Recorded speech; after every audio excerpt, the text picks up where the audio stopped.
ลาบกุกเต้นะนี่นะนี่ชุดแม่ครัว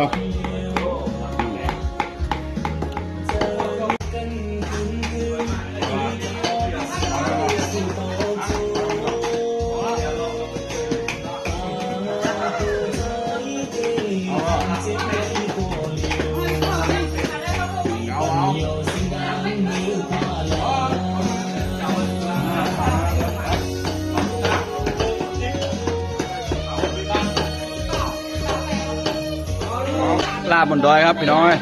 อันนี้ของแป้เลยหน้าตาเป็นยังไงพี่น้อย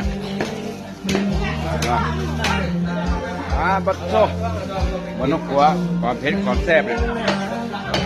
เอาตัวแด้เลยวันนี้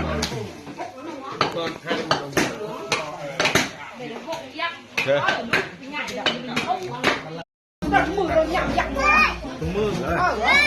อะไรไปเอาเลย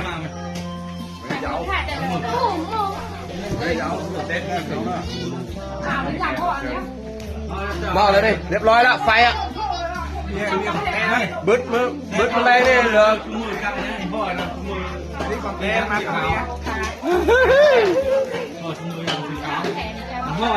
อะไรไปน้องเนอะ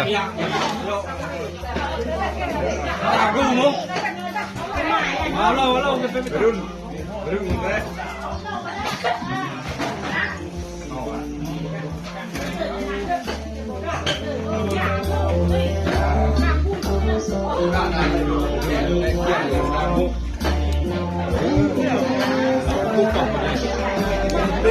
เล่ดูมากที่บ้านงานดูแล้วทำเลยแล้วเราเก็บปากกันเลย